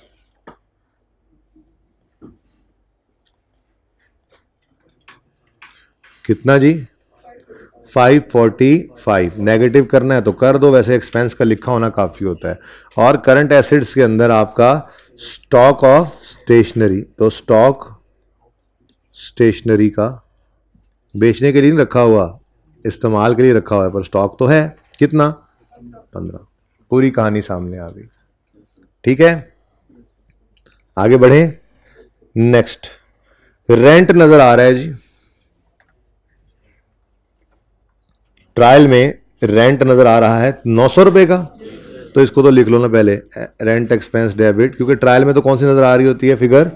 पेड की। अगर कुछ एक्रूवल प्री पेमेंट ना हुई तो यही एक्सपेंस बैलेंसिंग निकल आएगा, मसला क्या है? ठीक है, अच्छा अब एडजस्टमेंट नंबर 2 में गए। Rent of 300 for the last 3 month of 13 had not been paid and no entry had been made in the books at all. अच्छा, क्लोजिंग में क्या है? पेएबल। मैंने अभी थोड़ी देर पहले आपको बताया कि अगर आप इस क्लोजिंग पेएबल को सिर्फ इधर रख दें ना, कितना? 300 का, तो जो एक्सपेंस की फिगर निकलेगी वो खुद ब खुद 1200 हो जाएगी। यही बताया था ना अभी। ठीक है, बहरहाल ओपनिंग में कोई प्रीपेड है, कोई पेएबल, स्टेप 1 हो गया। स्टेप 2 कैश रिकॉर्ड किया। स्टेप 3 क्लोजिंग लिखा, क्लोजिंग में सिर्फ प्रीपेड पेएबल था, प्रीपेड कोई नहीं था, तो रेंट एक्सपेंस की फिगर आपने बैलेंसिंग इतनी दफा करेंगे ये इंशाल्लाह याद हो जाएगा जी। प्रॉफिट एंड लॉस में कितना चला गया? 12। कॉन्सेप्चुअली बात क्लियर हो गई है? चलो, तो rent expense profit and loss में आ जाएगा जी बेटा। हाँ, तो यही तो मैंने थोड़ी देर पहले बताया था। अब मिसाल के तौर पे आप छोड़ो, कुछ भी पे नहीं हुआ, रेंट का लेजर बना रहे हो, आप कहते हो सिर्फ 3 महीने पहले हमने बिल्डिंग ली थी और इस बिल्डिंग के 3 महीने का किराया हमने पे नहीं किया, तो मैंने कहा क्लोजिंग पेएबल है 300। जब यहां पे लिखा तो बैलेंसिंग फिगर एक्सपेंस की क्या आ गई? तो बेसिकली ना ये 300 की एंट्री हमने कर ली। जब क्लोजिंग हम यहां पर लिखते हैं ना, तो दरअसल यहां पर लिखने से ये एंट्री हो जाती है। जरा गौर से देखना, एक्सपेंस डेबिट हुआ और बैलेंस शीट में पेएबल। अब इतनी लंबी बात मैं समझाता नहीं हूं यहां पे परेशान करने के लिए, एक अप्रोच बना दिया जिससे आपने क्लोजिंग नहीं रिकॉर्ड किया था ना, जब यहां पे लिखा तो वो खुद ब खुद रिकॉर्ड हो गया ना। ठीक है, यही बात मैंने थोड़ी देर पहले अर्ज की थी, फिर दोबारा कर दी अर्ज। अर्ज का क्या है, वो तो करने के लिए ही होती है। हाँ, मिला लो कॉल जी। रेंट एक्सपेंस कितना है जी? 1200। और प्रीपेड रेंट है या पेएबल है? पेएबल है, तो करंट लायबिलिटीज में रेंट पेएबल नजर आ गया। रेंट पेएबल डन जी। ठीक है, आगे बढ़ें जी। रेट्स, बचपन में आपको बताया था कि रेट्स टैक्स ही को कहते हैं। ठीक है, और ये एक एक्सपेंस है। ट्रायल में 380 के रेट्स नजर आ रहे हैं। Rate expense debit, cash credit 380.3 of the rates, यानी इस 380 में से कह रहा है, इस 380 में से 280 वॉज बोलो फॉर द ईयर एंडेड 31 मार्च 14। तो फॉर द ईयर जो एंड हुआ 31 मार्च 14 को, तो फिर शुरू कब हुआ? यानी ये 280 जो है ये 1 अप्रैल 13 से 31 मार्च 14 तक का है। बाकी के बारे में क्या फरमा रहे हैं भाई साहब? The remaining 100 was for the 3 months ended वो जो मैं कहानी समझा रहा था इसने वैसे ही बता दिया। ठीक है, कि पहले 3 महीनों का एक्सपेंस जो है वो गवर्नमेंट ने पहले 3 महीनों का टैक्स लिया कितना, 100 रुपया। ठीक है, तो ये तो इसी साल का ही था, 1 जनवरी 13 से 31 मार्च 13 तक, ये तो सारा ही एक्सपेंस में जाना था। लेकिन 280 में मुसीबत पड़ गई थोड़ी सी। ये 280 में से 3 महीने का प्रीपेड और 9 महीने का पेएबल, ये पूरी कहानी है जी। 280 का 9/12 कितना बनता है, 210 और 3/12 70। अब इधर देखो, ये सारा काम है असल में एक्सपेंस में जाना है 310 और क्लोजिंग पेएबल में जाना है, क्लोजिंग प्रीपेड में जाना है। अगले 3 महीनों का भी एक्सपेंस प्रीपे कर दिया ना। अच्छा, अब ये तो सारी कहानी है। हमारी अप्रोच ये सारी फिगर्स हमें अभी निकाल कर देगी। 310 का एक्सपेंस निकाल कर देगी और 70 का प्रीपेड भी हम लिख रहे होंगे। चेक करते हैं जी। क्लोजिंग डेट पर सिर्फ 280 को पकड़ो, 100 को छोड़ दो। 200 जो क्लोजिंग में निकलनी है फिगर सिर्फ वो निकालो। तो क्लोजिंग पेएबल, ओपनिंग तो कुछ नहीं है ना, ओपनिंग प्रीपेड पेएबल तो कोई नहीं है ना, ये तो लिख लें। अच्छा, क्लोजिंग में पेएबल है, नहीं प्रीपेड है, तो कैरी डाउन इधर लिखा। और सिर्फ किसको पकड़ना है, जिसके बारे में बात कर रहे हैं, यानी हमने सिर्फ क्लोजिंग फिगर निकालनी है, प्रीपेड है या पेएबल है सिर्फ वो निकालना है। तो कैरी डाउन सिर्फ 280 को पकड़ा। ये 280 कितने महीनों की पेमेंट है, 12 की, पूरे साल की। हमें कितनों पर एतराज है, 3 पर, के वो एक्सपेंस में नहीं जाना चाहिए। कितना, 70 आ गया। और स्टेप 4 में हमने एक्सपेंस की फिगर निकाली, बैलेंसिंग 310 होगी, चेक कर लो, 310 आ गई। 210 हो ही नहीं सकती थी। ठीक है, ये अप्रोच हमें सही फिगर पे पहुंचाती। 210 जमा 100, पहले 3 महीनों का तो उसने कहा वैसे ही 100 एक्सपेंस है, अगले 9 महीनों का एक्सपेंस निकालना था हमने, किस में से, 280 में से। तो वो मुश्किल काम है उस तरह सोचना। हम देखो यहां पे अपने तरीके से चले, सारा कुछ वैसे ही निकला। Green green green, profit and loss में expense, brown brown brown, closing में रेट्स प्रीपेड। ठीक है, तो रेट एक्सपेंस, रेट्स ही काफी होता है लिखना, लेकिन चलो आपकी तसल्ली के लिए रेट एक्सपेंस 310 रुपए। ठीक है, आमिर आ जाओ, आमिर चले गए, आमिर को फिर बुलाएं। और प्रीपेड रेट्स कितने आ गए जी, 70। ये आ जाएंगे अभी थोड़ी देर में इंशाल्लाह। ठीक है, बात समझ गए। चलो नेक्स्ट क्वेश्चन कौन सा है जी, नेक्स्ट क्वेश्चन जल्दी से देखो। नेक्स्ट एडजस्टमेंट, फ्यूल, लाइटिंग है, नहीं हेड कौन सा आ रहा है, रोशनी और गर्मी। वेरी सिंपल,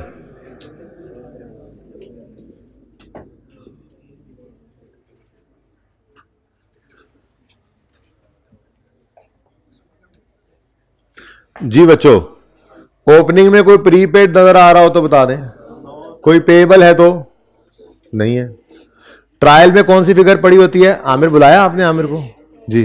ट्रायल में कौन सी फिगर होती है, पेड की। ट्रायल में क्या गिवन है, 590। एंट्री, कैश की एंट्री किस तरफ आनी है, कैश किस तरफ आना है, एक्सपेंस के लेजर में डेबिट साइड पे आता है, तो 590। अब 590 का एक्सपेंस, भाई आपने नहीं जाना, ठीक है ना, आपने इधर ही बैठना है, मेरा दिल नहीं लगता आपके बगैर, ठीक है ना।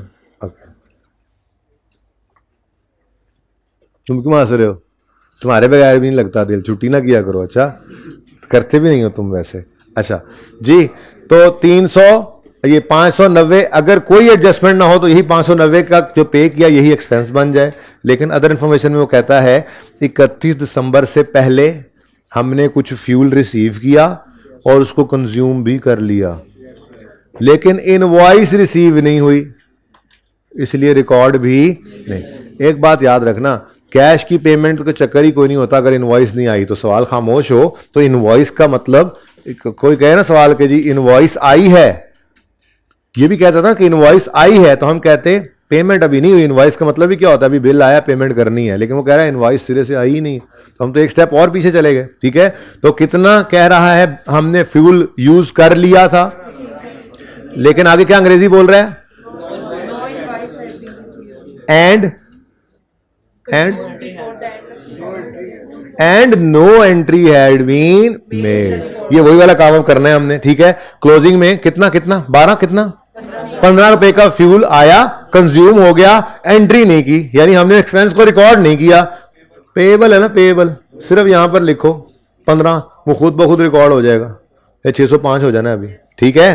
तो क्लोजिंग में प्रीपेड कोई नहीं है, एक्सपेंस की फिगर प्रॉफिट एंड लॉस में जो जानी है वो 605 आ गई। डन जी। जी बेटा वो कह रहा है इनवॉइस नहीं आई और हमने एंट्री रिकॉर्ड भी नहीं की। तो मैंने कहा कि जब इनवॉइस ना आए तो सवाल की खामोशी केस में हम नॉर्मल असम्पशन ये लेते हैं कि फिर पेमेंट भी नहीं हुई है, ये पेएबल है, तो मैंने क्लोजिंग पेएबल बना लिया, ठीक है ना। अच्छा जी, तो फिर 590 कहां चला जाएगा, सॉरी हाँ 590 कहां चला जाएगा, चलो बताओ बताओ 590 कहां जाएगा, 590 लेजर में जाएगा। 590 लेजर में जाएगा ना, 590 लेजर में चला गया। क्लोजिंग पेएबल 15 आ गया, ओपनिंग में ना कोई प्रीपेड था ना कोई पेएबल था, तो एक्सपेंस की फिगर बैलेंसिंग आपने निकाली 605, ठीक है। ये प्रॉफिट एंड लॉस वाली फिगर है और क्लोजिंग बैलेंसेस आपको पता है बैलेंस शीट में जाते हैं, ठीक है। पर्चे में नहीं लिखने सारे क्लोजिंग्स और सारे ओपनिंग। एक मिनट भाई, एक्सपेंस की फिगर प्रॉफिट एंड लॉस में और क्लोजिंग पेएबल तो ब्राउन है जी। स्टूडेंट ऐसा ही होता है, हाँ हो सकता है, लेकिन सवाल बताएगा, सवाल बताएगा। वैसे ना ये भी नॉर्मल असम्पशन ही है कि सवाल में कभी लिखा हो ना कि इनवॉइस हैज बीन रिसीव्ड और चुप कर जाए तो मतलब पेएबल ही है, हाँ मतलब पेएबल ही है, ठीक है। बहरहाल बी राउंड पेएबल जी। तो रोशनी and rent and rate expense ही नहीं लिखा, अस्तगफिरुल्लाह। कितना है 310 का और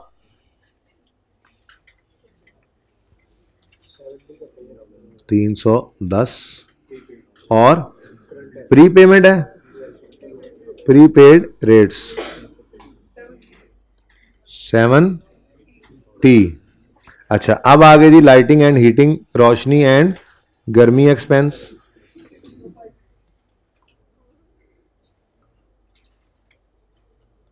कितना जी 605 का एक्सपेंस आ गया और पेएबल आ रहा है, तो लाइटिंग एंड हीटिंग पेएबल आ गया,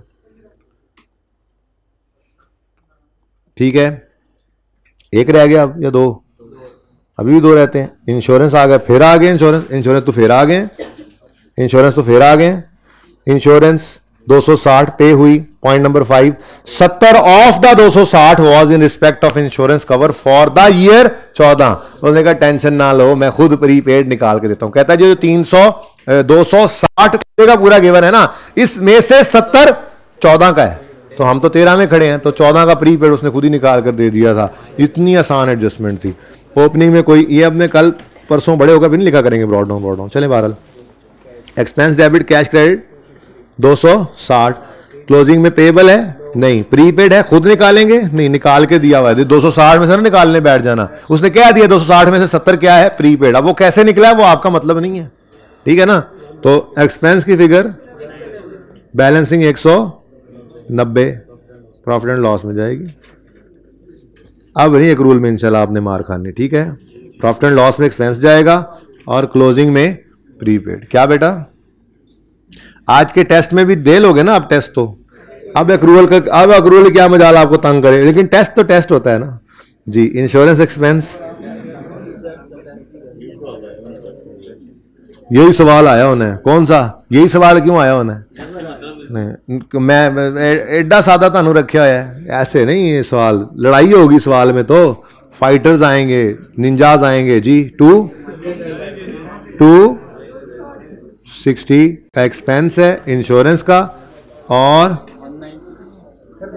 अच्छा जी सही कर लेता हूँ 190 था प्रीपेड। हद हो गई भाई, एक्सपेंस निकाल के लाया हूं मैं जी। प्रीपेड 70 जी करता हूं जी। 190 एक्सपेंस हल्ले भी समझ नहीं आया, मैंने लगता है कुछ बच्चों में। Last is wages and salaries, इसको मैंने यहां कहीं बनाया था शायद, नहीं नीचे कहीं बनाया था। जी wages salaries expense debit cash credit कितना ट्रायल में आ गया ये, ओपनिंग में कुछ नहीं है, सवाल पढ़ लेना बेशक। अब एडजस्टमेंट पढ़ते हैं। Nothing was owing to employees for, closing में भी कुछ नहीं है, ना पेबल ना एडवांस एडवांस। एम्प्लॉइज को एडवांस सैलरी कभी देते हैं ना तो इसी लेजर में एसेट लिख देंगे आप। ये आगे की तैयारियां हैं, ठीक है ना, सारी बातें जो होती हैं सुन लिया करो ध्यान से। तो एक्सपेंस जितना एक्सपेंस उतना पेड, तभी तो कुछ पेएबल नहीं है, ठीक है। तो एक्सपेंस बैलेंसिंग कितना आ गया 2970, ग्रीन ग्रीन और ब्राउन ब्राउन कुछ नहीं है। तो वेजेस एंड सैलरीज एक्सपेंस कितना जी,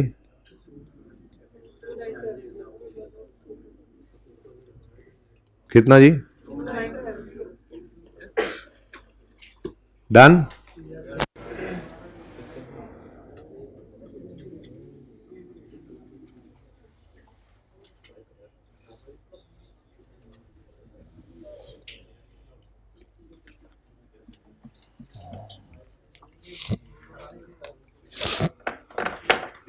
अच्छा जी, अब बात शुरू करते हैं जी लोन की और इंटरेस्ट की। लोन जब बैंक से लिया जाता है तो दो तरह के अरेंजमेंट्स हो सकते हैं। एक ये कि आप आज 100 रुपए का लोन लो और 4 साल बाद ये 100 का लोन वापस कर दो, और दरमियान में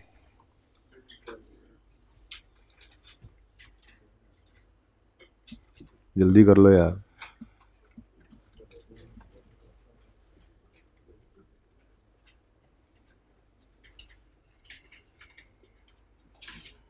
जी चलें आगे।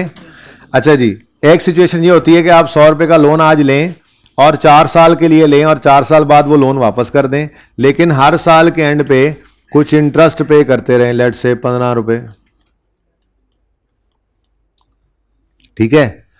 और दूसरी सिचुएशन ये होती है कि आप आज 100 रुपए का लोन दें और आप लोन एक ही बार ना वापस करें, बल्कि हर साल आप मिसाल के तौर पे 40-40 रुपए की किस्तें पे करते रहें। अब लोन 100 का लेके 160 वापस क्यों कर रहे हैं, 60 रुपए का इंटरेस्ट पे कर रहे हैं, ठीक है ना। तो ये दोनों सिचुएशंस हो सकती हैं। फिलहाल तो बोरिंग कॉस्ट के टॉपिक में ये सिचुएशन चलेगी। इस लोन के 40 की किस्त के अंदर आपका इंटरेस्ट भी हुआ करेगा और प्रिंसिपल भी, ठीक है ना। तो ये दोनों तरह की अरेंजमेंट्स आपके सवालों में आ सकती हैं, ठीक है। लेकिन फिलहाल हम इस पहली सिचुएशन की बात करेंगे कि लोन आया और फिर उस पर इंटरेस्ट दिया गया, ठीक है। एक बात हो गई, लेकिन ये करेंगे इंशाल्लाह, कल से ये वाला आ जाएगा, ठीक है। कल बोरिंग कॉस्ट के टॉपिक में ये वाला आएगा। दूसरी बात आप लिखें, 2-3 बातें लिख लें, 2-3 बातें लिखें। पहली बात लिखें जी, interest expense is calculated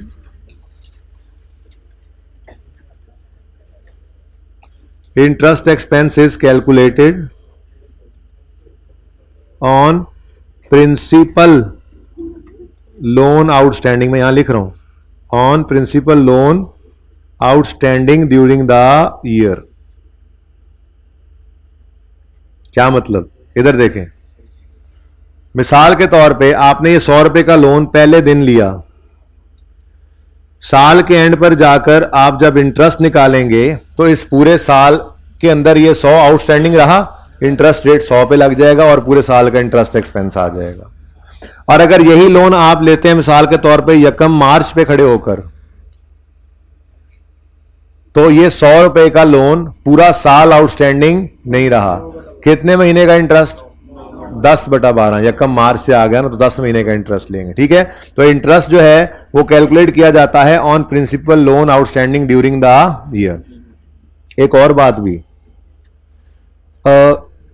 interest is never paid in advance, ये भी याद रखना।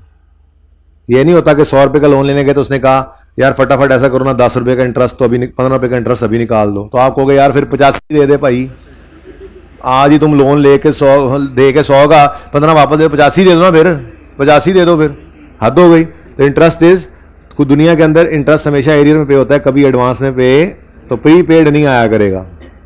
ठीक है। तीसरी बात, वैसे तो हमारे स्टेप्स जो हैं वो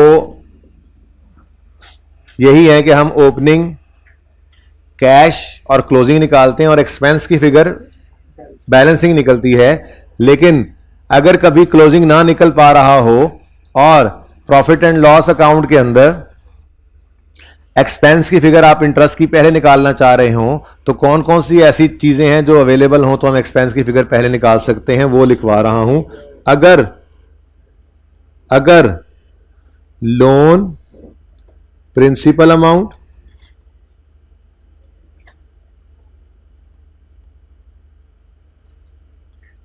इंटरेस्ट रेट और डेट यानी लोन के आने का दिन, डेट सवाल में गिवन हो तो हम पहले उर्दू वर्जन वाले उर्दू लिख लें। ठीक है। तो हम पहले इंटरेस्ट एक्सपेंस भी निकाल सकते हैं। ओके, ये 3 बातें लिख लें। भाई अदनान साहब से को 5-7 मिनट तो मांग दो, और सिर्फ आज के लिए, कल से नहीं होगा इंशाल्लाह। जी, ये समझ आ गई बात। अगर ये 3 चीज, अच्छा डेट अगर सवाल में गिवन नहीं होगी तो ज्यूम करना है सारे साल आउटस्टैंडिंग रहा, ये याद रखना। ठीक है ना। डेट दे दे तो अच्छी बात है, ना दे तो सारा साल अज्यूम करना है कि ये किसकी, इसकी एग्जाम्पल नहीं सवाल करते हैं।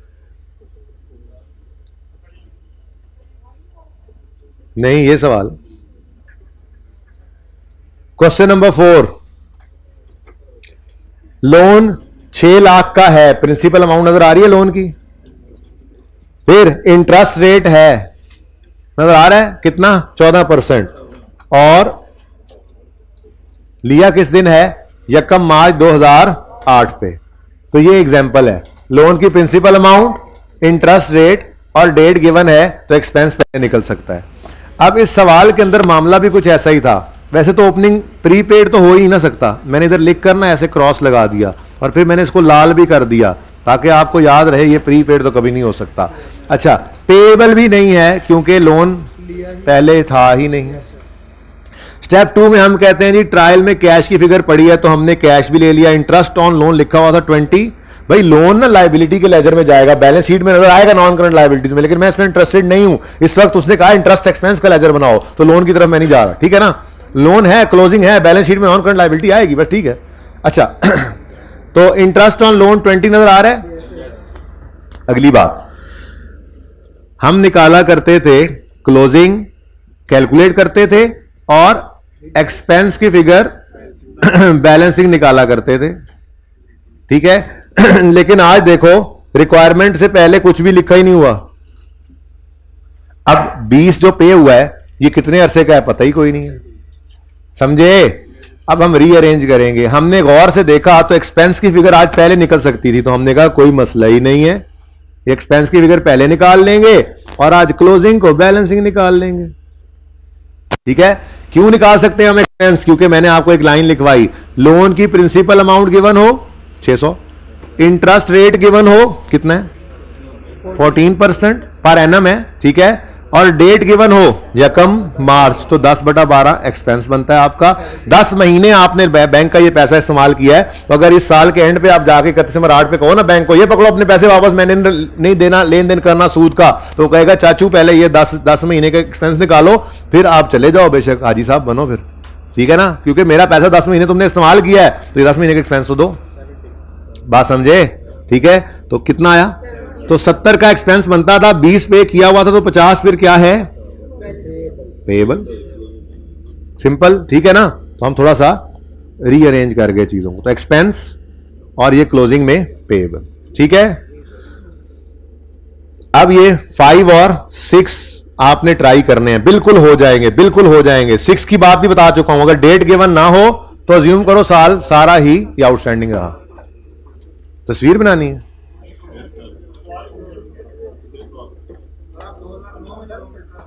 बेटा 2009 आने तो दो, ये ओपनिंग बनेगा पेएबल और फिर अगली कहानी चलेगी, वो बात की बात है। फिलहाल तो ये क्लोजिंग पेएबल ओपनिंग बनेगा, अगला साल देगा। भाई मैंने किताबें बंद करने का बोला यार, अजीब लोग हो, पता नहीं कहां से वाकई आ जाते हैं। मैं इनकम कराने लगा हूं, 5 मिनट मैंने इसके लिए मांगे हैं। अच्छा जी, 5 और 6 ट्राई करना है, बहुत आसान है। कल मैं पहले ये करवा दूंगा, 2 मिनट का काम है, लेकिन अभी जरा ध्यान से।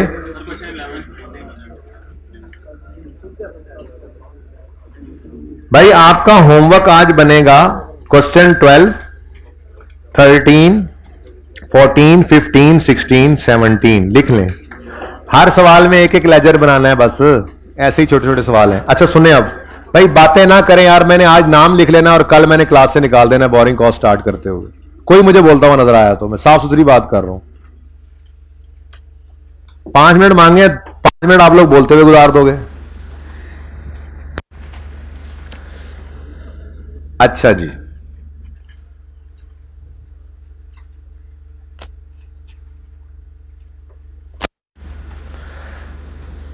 अच्छा जी, अब सर्विसेज जब रिसीव करते हैं, यूज अप करते हैं, तो एक्सपेंस बनता है, कैश पे कर रहे होते हैं। लेकिन हम कभी कभी सर्विसेज रेंडर भी तो कर रहे होते हैं। हमने अपनी बिल्डिंग किराए पर दे दी, तो हमने अपनी बिल्डिंग अवेलेबल की है, ये सर्विस दी है। भाई 5 मिनट मांगा हो, हेलो हेलो भाई साहब टाइम मांगा हो, अच्छा ठीक है। अच्छा जी, तो वकास साहब भी तशरीफ लाए हैं, इनको भी हैट्स ऑफ कर दें, इंशाल्लाह इनके साथ बात करते हैं। हमने सर्विसेज रेंडर की हैं, उसके अगेंस्ट कैश रिसीव करेंगे, तो ये हमारी इनकम बननी है। इनकम मुश्किल नहीं है, इसीलिए 2 मिनट 3 मिनट में एक बात करके आपको होमवर्क दिया है।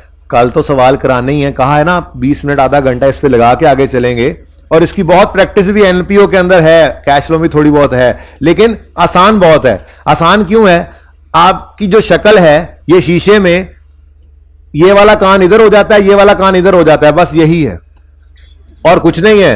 ये बिल्कुल ऑपोजिट है। देखो मैंने वही वाली चीज कॉपी पेस्ट की हुई है। अब सर्विसेज आपने रेंडर कर दी 22 में, पर कैश आपको रिसीव होना है 23 में। तो ये तो वही है, गुड्स डिलीवर कर दी 22 में, कैश 23 में आना, तो क्लोजिंग में डेटर बनता था, ये रिसीवेबल है। ठीक है, तो क्लोजिंग रिसीवेबल क्या है? Services are rendered in 22 but cash will be received in 23। ये एसेट है लायबिलिटी है? एसेट है। ये देखो क्लोजिंग रिसीवेबल, मैंने एसेट भी करंट एसेट लिखने दिया, सिर्फ नीचे ये अंग्रेजी बदली है। क्या? Right to receive cash in future. Opening बन जाए तो फिर यही ओपनिंग, इसकी कहानी क्या होगी कि जी सर्विसेज रेंडर हुई थी, बोलो बोलो बोलो, सर्विसेज रेंडर हुई थी 21 में, लेकिन कैश रिसीव हो रहा है। आज हम इनकम का लेजर बनाने लग गए 2022 के लिए। ठीक है, अच्छा नेक्स्ट, ये ओपनिंग तो हो जाएगा, ये लिख के लाना है, मैंने कल ये लिख के लाना है, आपको दिखा देना है, लेकिन आपने ये सारी बात लिखनी है ना खुद से, क्योंकि ये सिर्फ ऑपोजिट ही तो है। ठीक है, अच्छा अब क्रिसेंट वालों ने आपसे आते ही आपकी सारी फीस एडवांस में ले ली, क्या इनकी इनकम बन गई? ना जी ना, इन पे लायबिलिटी पड़ गई। अगले 6 महीने 4 महीने के सेशन में ये आपको सर्विसेज देंगे, फिर ये रेवेन्यू बुक कर सकते हैं, फिर ये इनकम बुक कर सकते हैं। तो अगर आप आज पैसे ले लें और सर्विसेज आज ना दें, तो ये आप पर खुशी नहीं होती, बोझ होता है। ठीक है, ये क्या है? बोझ है। अगर आपने कैश आज रिसीव कर लिया है, लेकिन अभी सर्विसेज आपने अगले साल रेंडर करनी है, तो ये कैश को देख देख के आपको बोझ महसूस होगा कि इस कैश को तो आज रिसीव कर बैठा हूं, इसके अगेंस्ट मुझे सर्विसेज देनी है कल को।